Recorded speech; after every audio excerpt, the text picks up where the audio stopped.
श्री कृष्ण लीला पुरुषोत्तम भगवान की शुरू करते हैं आज हम एपिसोड फर्स्ट, जिसमें क्या है, भगवान श्री कृष्ण का अवतरण। एक बार यह संसार ऐसे राजाओं की अनावश्यक सैन्य शक्ति से बोझिल हो गया जो वास्तव में असुर थे, किंतु अपने आप को राजा मान रहे थे। तब सारा संसार विक्षुब्ध हो उठा और पृथ्वी की अधिष्ठात्री देवी, जिसे भूमि कहते हैं, इन आसुरी राजाओं से उत्पन्न अपनी विपदाओं को बताने के लिए ब्रह्मा जी के पास गईं। भूमि ने गाय का रूप धारण किया और वह सजल नेत्र से आंसू भरकर ब्रह्मा के समक्ष प्रकट हुए। वह शोकार्त थीं और श्री भगवान की करुणा जगाने के लिए रो रही थी। उसने पृथ्वी की विपदाग्रस्त स्थिति का वर्णन किया। इसे सुनकर ब्रह्मा अत्यंत दुखित हुए। वे तुरंत क्षीर सागर के लिए चल पड़े, जहाँ भगवान श्री विष्णु निवास करते हैं। ब्रह्मा जी के साथ शिव जी इत्यादि सारे देवता थे और भूमि भी उनके साथ हो लीं। क्षीर सागर के तट पर आकर ब्रह्मा जी भगवान श्री विष्णु को, जिन्होंने पहले वराह का दिव्य रूप धारण करके पृथ्वी लोक की रक्षा की थी, प्रसन्न करने का उपाय करने लगे। वैदिक मंत्रों में पुरुष सूक्त नामक एक विशेष प्रकार की प्रार्थना है। सामान्य रूप से देवतागण इसी पुरुष सूक्त का उच्चारण करके भगवान श्री कृष्ण को नमस्कार करते हैं। यहाँ यह ज्ञातव्य है कि जब भी किसी लोक में कोई उपद्रव होता है, उस लोक का अधिष्ठाता देव इस ब्रह्मांड के स्वामी ब्रह्मा के पास जा सकता है और ब्रह्मा जी भी परमेश्वर श्री विष्णु के पास जा सकते हैं, किंतु वे वहीं प्रत्यक्ष दर्शन नहीं है, अपितु क्षीर सागर के तट पर खड़े होकर उनका प्रत्यक्ष दर्शन कर सकते हैं। इस ब्रह्मांड के अंतर्गत श्वेत दीप्त नामक एक लोक है, जिसमें क्षीर सागर है।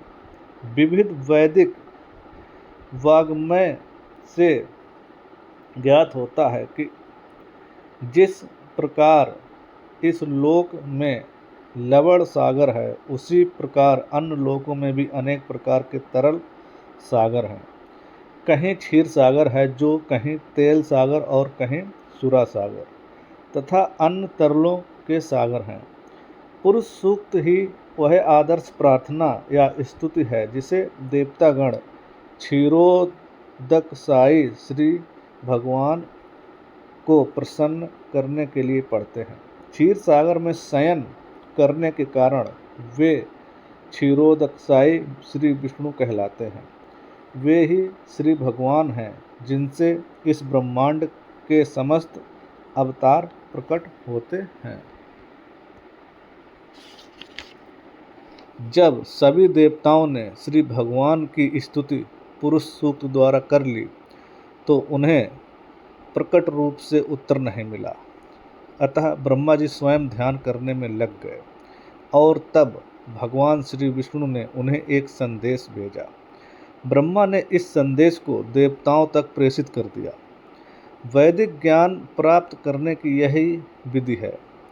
यह वैदिक ज्ञान सर्वप्रथम श्री भगवान से ब्रह्मा को हृदय के माध्यम से प्राप्त होता है, जैसा कि श्रीमद् भागवत के प्रारंभ में कहा गया है। तेने ब्रह्मा हृदय आदि कवये, वेदों का दिव्य ज्ञान हृदय के द्वारा ब्रह्मा तक प्रेषित हुआ। उसी प्रकार यहाँ भी केवल ब्रह्मा ही भगवान श्री विष्णु द्वारा प्रेषित संदेश को समझ पाए और उन्होंने तुरंत कार्यवाही के लिए देवताओं को प्रसारित कर दिया। यह संदेश इस प्रकार था: श्री भगवान शीघ्र ही अपनी परम शक्तियों सहित पृथ्वी पर प्रकट होंगे और जब तक वे पृथ्वी लोक में असुरों के संहार तथा भक्तों के संस्थापन का उद्देश्य पूरा करने के लिए रहेंगे, तब तक देवताओं को भी उनकी सहायता के लिए वहीं रहना चाहिए। उन्हें तुरंत उस यदुवंश में जन्म ग्रहण करना चाहिए जिसमें यथासंभव श्री भगवान भी प्रकट होंगे। भगवान श्री कृष्ण स्वयं वसुदेव के पुत्र रूप में प्रकट होंगे। उनके प्रकट होने के पूर्व सारे देवताओं को अपनी पत्नियों सहित संसार भर के विभिन्न पवित्र परिवारों में श्री भगवान को उनके कार्य में सहायता पहुंचाने के लिए प्रकट होना चाहिए। यहाँ पर तत्प्रियार्थम शब्द अत्यंत उपयुक्त है, जिसका अर्थ है कि देवताओं को चाहिए कि श्री भगवान को प्रसन्न करने के लिए इस पृथ्वी पर प्रकट हों। दूसरे शब्दों में, कोई भी जीव जो श्री भगवान को प्रसन्न करने के लिए ही जीवित रहता है वह देवता है। देवताओं को यह जानकारी भी दी गई कि भगवान श्री कृष्ण के अवतार के पूर्व पृथ्वी पर भगवान श्री कृष्ण का पूर्ण अंश अनंत प्रकट होगा, जो अपने लाखों फनों से ब्रह्मांडों को धारण किए हुए हैं। उन्हें यह भी सूचित किया गया कि श्री विष्णु की बहिरंगी शक्ति माया भी, जिससे समस्त बद्ध जीव आकृष्ट होते हैं, परमेश्वर के आदेश के अंतर्गत उनकी प्रयोजन सिद्धि के लिए प्रकट होगी। समस्त देवताओं तथा भूमि को भी मधुर वचनों से आदेश तथा सांत्वना देने के पश्चात समस्त प्रजापतियों के पिता ब्रह्मा जी अपने धाम सर्वोच्च लोक ब्रह्मालोक को चले गए। यदुवंश का नायक राजा सूरसेन मथुरा प्रदेश, जिसमें मथुरा नगर आता है, तथा उन्हीं के नाम से प्रचलित जनपद सूरसेन पर शासन कर रहा था।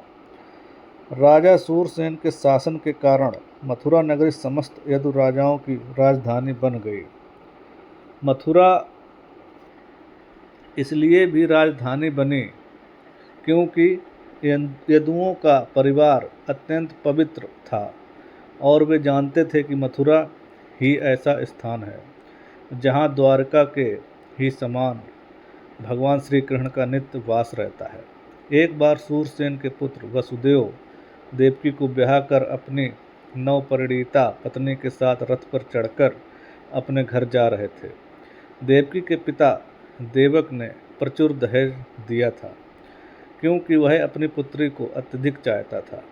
उसने सैकड़ों रथ दिए थे जो पूर्णतया स्वर्ण मंडित थे।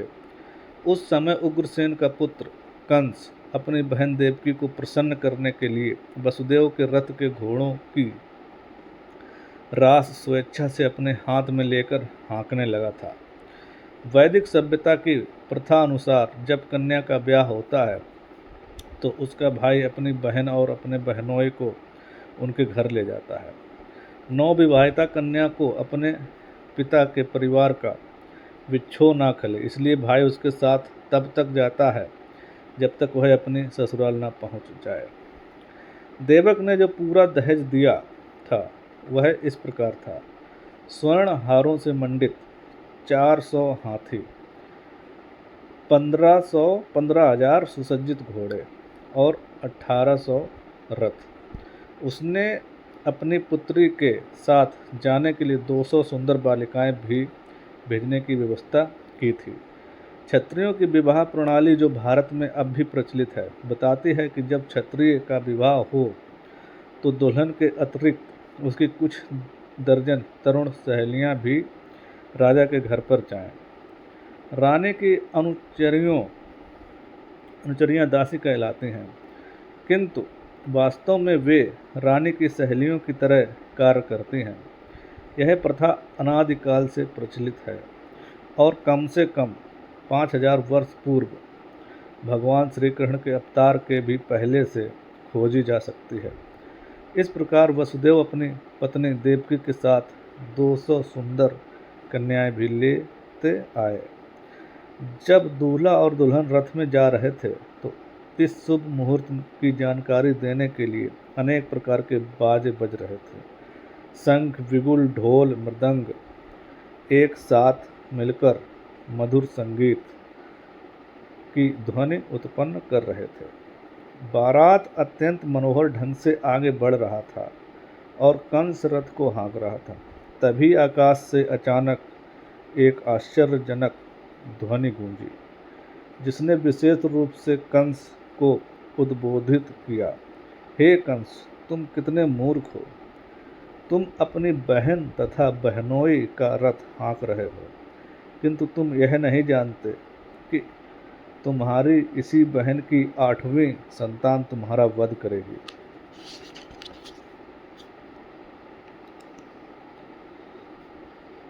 कंस भोजवंशी उग्रसेन का पुत्र था। कहा जाता है कि कंस समस्त भोजवंशी राजाओं में से सर्वाधिक आसुरी था। आकाशवाणी सुनते ही उसने देवकी के केस पकड़ लिए और उसे अपनी तलवार से मारने जाने वाला ही था। वसुदेव को कंस के इस दुर्व्यवहार पर आश्चर्य हुआ, अतः वे अपने इस क्रूर निर्लज्ज साले को शांत करने के उद्देश्य से अत्यंत तर्क तथा प्रमाण सहित इस प्रकार बोले। हे मेरे प्रिय साले कंस, तुम भोजवंश के सर्वाधिक प्रसिद्ध राजा हो और लोग तुम्हें महानतम योद्धा तथा पराक्रमी के रूप में जानते हैं। आखिर तुम इतने क्रुद्ध क्यों हो गए कि आप अपनी बहन को उसके विवाह के शुभ मुहूर्त अवसर पर ही मारने के लिए उद्यत हो गए हो? तुम मृत्यु से इतने भयभीत क्यों हो? मृत्यु तुम्हारे जन्म के साथ ही उत्पन्न हो चुकी है। जिस दिन तुमने जन्म लिया उसी दिन से तुम्हारी मृत्यु प्रारंभ हो गई। मान लो कि तुम 25 वर्ष के हो, तो इसका अर्थ यह हुआ कि तुम पहले ही 25 वर्ष मर चुके हो। तुम हर पल हर क्षण मर रहे हो, तो फिर मृत्यु से इतना क्यों डर रहे हो? अंततः मृत्यु अवश्यम भावी है। तुम चाहे आज मरो या 100 वर्ष बाद, तुम मृत्यु से बच नहीं सकते। तुम्हें मृत्यु से इतना क्यों डरना चाहिए? वस्तुतः मृत्यु का अर्थ है इस वर्तमान शरीर का विनाश। जैसे ही यह वर्तमान शरीर कार्य करना बंद कर देता है और भौतिक प्रकृति के पंच तत्वों में मिल जाता है, तो शरीर के भीतर का आत्मा शरीर के वर्तमान कर्मों तथा उनके फल के अनुसार दूसरा शरीर ग्रहण करता है। यह मनुष्य के सड़क पर चलने के समान है। मनुष्य अपना पाँव आगे बढ़ाता है और ज्यों ही उसे विश्वास हो जाता है कि उसका पाँव ठोस भूमि पर पड़ा है, तो वह दूसरा पाँव उठाता है। इसी प्रकार यह शरीर भी एक के बाद दूसरा शरीर बदलता रहता है और आत्मा देहांतर करता रहता है। देखो ना, कितनी सतर्कता से पौधे का कीड़ा एक टहनी से दूसरे में जाता है। इसी प्रकार जब उच्च अधिकारी यह निर्णय लेते हैं कि अगला शरीर कैसा हो, तो जीव अपना शरीर बदल देता है। जब तक जीव इस भौतिक संसार में बद्ध रहता है, तब तक उसे एक के बाद दूसरा भौतिक शरीर ग्रहण करना ही होगा।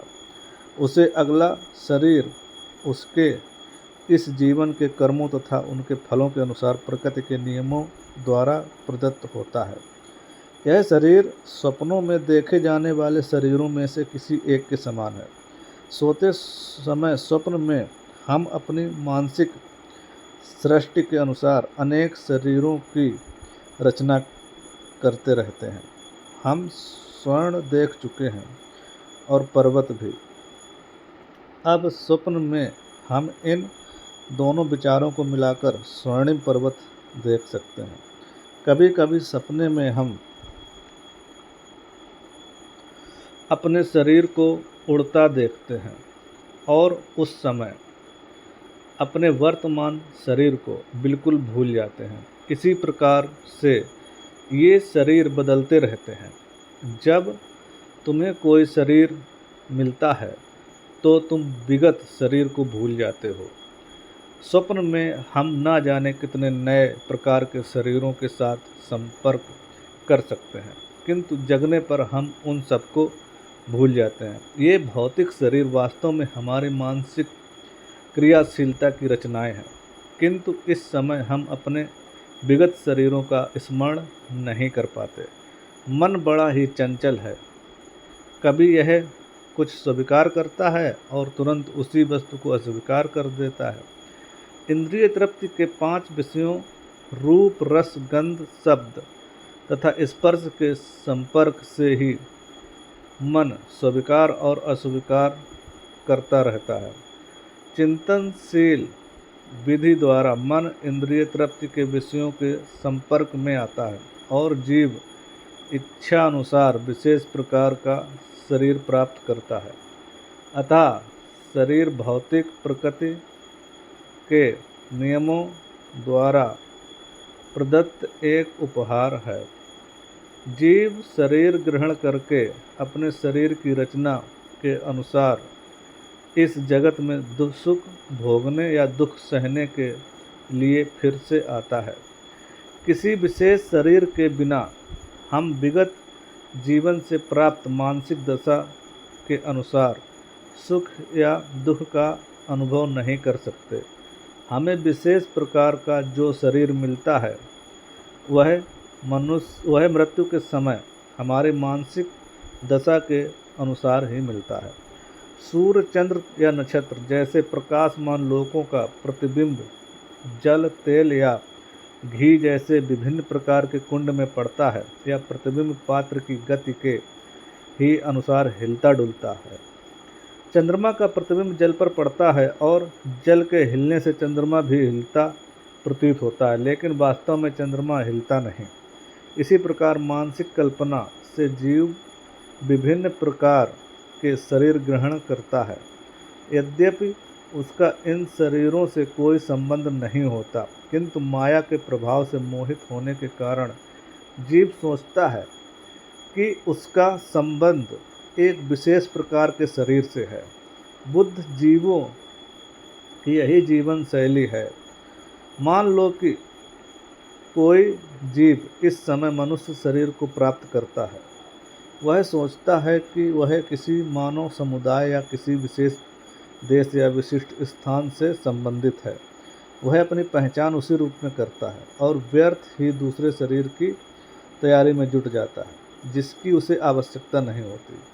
ऐसी इच्छाएं, मानसिक कल्पनाएं विभिन्न प्रकार के शरीर के कारण हैं। भौतिक प्रकृति का आच्छादक प्रभाव इतना प्रबल होता है कि जीव को जैसा ही भी शरीर मिलता है वह उसी में प्रसन्न रहता है और अत्यंत प्रसन्नतापूर्वक उस शरीर में अपनी पहचान करने लगता है। अतः मेरी प्रार्थना है कि तुम अपने मन तथा शरीर के आदेशों से अभिभूत न हो। इस तरह वसुदेव ने कंस से प्रार्थना की कि वह अपनी नवविवाहिता बहन से द्वेष न करे। किसी को दूसरे से द्वेष नहीं करना चाहिए, क्योंकि द्वेष ही इस लोक में तथा परलोक में जब वह यमराज मृत्यु के पश्चात दंड देने वाला राजा के समक्ष होगा भय का कारण बनता है। वसुदेव ने देवकी की ओर से कंस से अनुनय विनय की कि वह उसकी छोटी बहन है। उन्होंने विवाह की शुभ घड़ी का स्मरण करा कर भी अनुरोध किया। छोटी बहन या भाई की रक्षा अपनी संतान की तरह की जानी चाहिए। वसुदेव ने तर्क किया, कुल मिलाकर स्थिति अत्यंत गंभीर है कि यदि तुम उसे मारते हो तो इससे तुम्हारे यश की हानि होगी। इस प्रकार वसुदेव ने सदुपदेश द्वारा तथा दार्शनिक तर्क द्वारा कंस को शांत करने का प्रयास किया, किंतु वह शांत नहीं हुआ, क्योंकि उसकी संगति असुरों से थी। अपनी आसुरी संगति के कारण राजसी उच्च कुल में जन्म लेकर भी वह असुर बना रहा। असुर कभी किसी सदुपदेश की परवाह नहीं करता। वह प्रतिबद्ध चोर की तरह होता है, भले ही कोई कितना ही नैतिक उपदेश क्यों न दे, उस पर कोई प्रभाव नहीं पड़ता। इस प्रकार जो लोग स्वभाव से आसुरी या नास्तिक होते हैं वे मुश्किल से किसी सदुपदेश को ग्रहण करते हैं, चाहे उपदेश कितना ही प्रमाणिक क्यों न हो। देवता में तथा असुर में यही अंतर है। जो लोग सदुपदेश ग्रहण करके उसके अनुसार जीवन बिताने का प्रयास करते हैं वे देवता कहलाते हैं, और जो ऐसे सदुपदेश को ग्रहण करने में अक्षम होते हैं वे असुर कहलाते हैं। जब वसुदेव कंस को शांत करने में असफल रहे तो वे असमंजस में पड़ गए कि वे अपनी पत्नी देवकी की किस तरह रक्षा करें। संकट आसन्न होने पर बुद्धिमान व्यक्ति को चाहिए कि यथासंभव इस संकटमय स्थिति से बचने का प्रयास करे, किंतु यदि सारी बुद्धि लगाने पर भी वह विकट स्थिति को टालने में असफल रहे तो उसका दोष नहीं। मनुष्य को चाहिए कि जहाँ तक हो सके अपना कर्तव्य निभाए, किंतु यदि उसका प्रयास विफल रहे तो इसमें उसका दोष नहीं। वसुदेव अपनी पत्नी के विषय में इस तरह सोचने लगे, इस समय तो मैं देवकी के प्राणों की रक्षा करूंगा, तत्पश्चात यदि हमारी संतानें हुई तो उन्हें बचाने का उपाय सोचूंगा। उन्होंने आगे सोचा, यदि भविष्य में मेरे कोई संतान होती है जो कंस को मार सके जैसा कि कंस सोचता है तो देवकी तथा वह संतान। अब इसके आगे हम लोग पढ़ेंगे, 20 मिनट का एपिसोड रहेगा एक। अब ये हम लोग अगले एपिसोड में आगे की कहानी होगी। इस पर कितने लोग देखते हैं, अच्छा रिस्पांस मिलेगा तो आगे सुनाएंगे आप लोगों को। धन्यवाद।